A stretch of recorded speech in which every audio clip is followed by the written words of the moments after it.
해야 되거든요. 그래서 모든 조항을 전부 다 할 수는 없고, 요 내용 중에서 금품, 그 중에서도 가장 유명한 예외 2호, 요거는 좀 집중적으로 보겠습니다.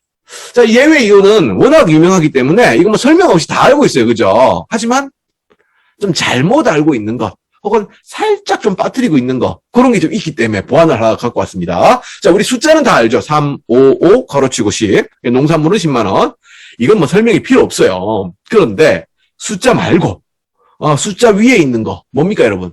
원활한 직무 수행, 사교월의 부주의 목적에 부합해야 한다. 요거는 모르는 사람들이 꽤 있어요.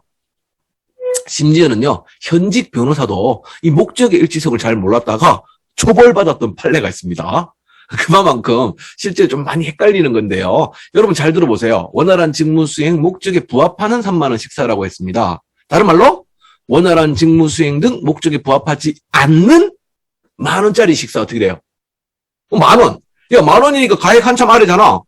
그럼 뭐 되네. 아니요. 초벌. 왜? 10,000원인데 왜? 원활한 직무 수행 등 목적에 부합하지 않는다고 그랬잖아요. 목적의 일치성이 사실상의 전제 조건 같은 거예요. 오, 그렇구나. 이게 이제 목적의 일치성이 굉장히 중요한데, 이제 문제는 뭡니까? 원활한 직무 수행. 야, 이거 어디부터 어디까지가 원활한 직무 수행이냐. 그렇죠. 이거 사람 보는 관점에 따라, 또 하는 업무에 따라, 원활한 직무 수행. 야, 이거를 정확하게 어떻게 딱 알아? 알 수가 없죠. 심지어는 여러분, 지금 이 금품 예외 2호 조항, 이게 본문의 어떤 내용에 대한 예외겠죠. 그죠? 예외라는 건 독립적으로 존재하는 게 아니라 위에 뭐가 있어요. 그죠? 그리고 이거에 대한 예외들이 있겠죠. 그죠? 즉, 하위 개념 아니겠습니까? 그러면 뭐에 대한 예외입니까, 이게? 혹시 아시는 분 있습니까? 뭐에 대한 예외인지? 어떤 본문의 내용이 있고, 그거에 대한 예외다. 본문에, 이렇게 금품조항의 본문에 이런저런 내용들이 있는데요. 뭐, 100만원 초과시 형사 처벌, 이런 조항도 있고요. 그리고, 직무 관련자한테는 아무것도 받지 마! 라는 취지의 어떤 조항도 있어요. 그래서 직무 관련자한테 뭔가를 수수하게 되면, 금액에 따라서 과태료 처벌, 이렇게 될 수 있다. 라고 돼 있습니다. 자, 한마디로 직무 관련자한테 우리가 아무것도 원래는 못 받는 건데, 근데, 어떻게 또 아무것도 못 받냐. 야, 일하다 보면 같이 밥도 먹고 차도 한잔 마시고 그런 거 아니냐. 그러니까 오케이 3, 5, 5까지 봐줄게. 다른 말로 이 3, 5, 5라는 조항은 원래 기본 전제가 뭐예요? 직무 관련자. 이 직무 관련자한테 3, 5 봐줄 수 있다 이 뜻이에요 지금. 그죠? 다만 목적에 일치하는 3, 5. 그러니까 직무 관련자한테 3만원 식사 가능하다 했으니까 여러 목적 중에서도 특히 원활한 직무 수행 이 목적에 부합해야 한다. 이게 핵심이겠죠. 그죠? 하지만 원활한 직무 수행 어디부터 어디까지인지 알 수가 없고 그런 의미에서 요거를 사례를 통해서 한번 보겠습니다. 자, 요게 실제로 판례입니다. 재판이 딱 열렸어요. 여러분 한번 읽어보시고 이 지금 판례가 유죄가 나왔을까 무죄가 나왔을까 한번 생각해 보세요. 딱 보니까 이런저런 좋은 말들이 많은데 맨 위에 오른쪽 최종 민원 회신 결과를 받은 후 그렇지, 맞아. 이 말이 제일 중요하겠네요. 만약에 업무 처리 중간이었으면, 그러면 그것이 좀 문제가 될 수도 있겠다. 하지만, 중간이 아니라, 이건 뭡니까, 지금? 업무 처리하는 그것이 끝나고 난 다음에, 그러고 감사 편지로 받았다. 그러니까, 이건 뭐 괜찮지 않겠나? 네. 심지어 금액도 5만원. 꿀이니까 원래는 10만원까지 되잖아요? 근데 5만원이니까 괜찮지 않겠나?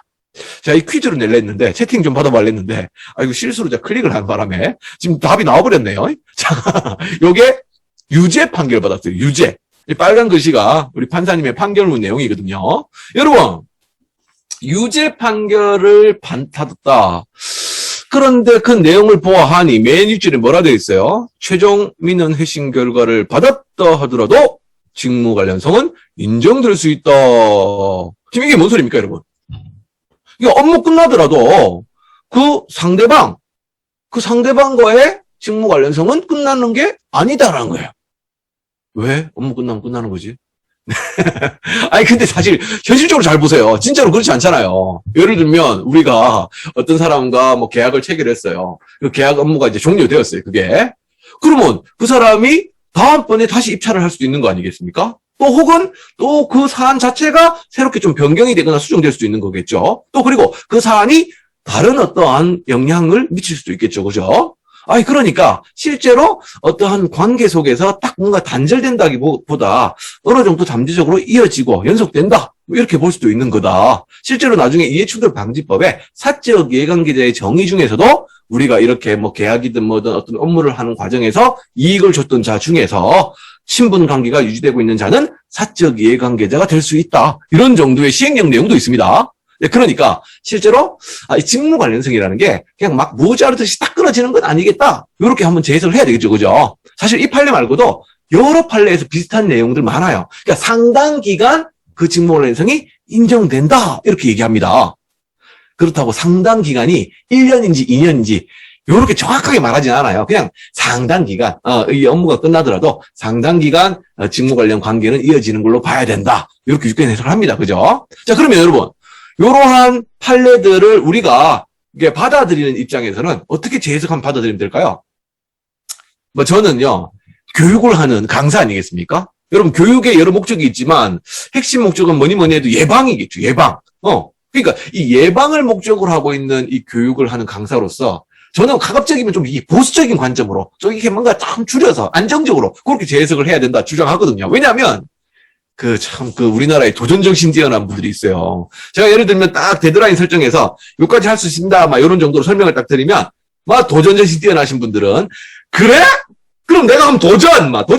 정확하게 이 라인을 왔다 갔다 한 치만 벗어나도 바로 그게 위반인데 요 왔다 갔다 꼭 이런 분들이 있어요. 그러니 이걸 좀 줄여야 돼. 원래는 이만큼 할 수 있지만 요만큼 할 수 있다. 줄여가지고 요만큼만 합니다. 이러면 이제 여기서 살짝 벗어나도 큰 문제가 없잖아요. 그죠? 다 설명해버리면 벗어나는 순간 바로 위반이니까 예방이 좀 어려워져. 그래서 좀 줄여서 얘기해야 되겠다. 저의 이제 어떤 입장인데 그런 입장에 제 생각을 해보면 어떻게 하면 되겠다. 이제 여러분들은 지금 당장 여러분 하고 있는 업무와 연결되어 있는 그 사람들도 역시 직무 관련자로서 우리가 좀 조심해야 되는 사람들이지만 과거에 즉 이전에 했던 우리의 업무 속에서의 직무 관련자들도 많죠. 그죠? 그들 또한 계속해서 직무 관련성이 인정될 수 있으니까 과거의 직무 관련 관계도 역시나 계속해서 좀 조심해야 된다. 뭐 함부로 받고 이러면 안 되겠다. 이렇게 좀 안정적으로 재해석을 하면 큰 무리 없지 않을까 이런 생각을 합니다. 만약에 제가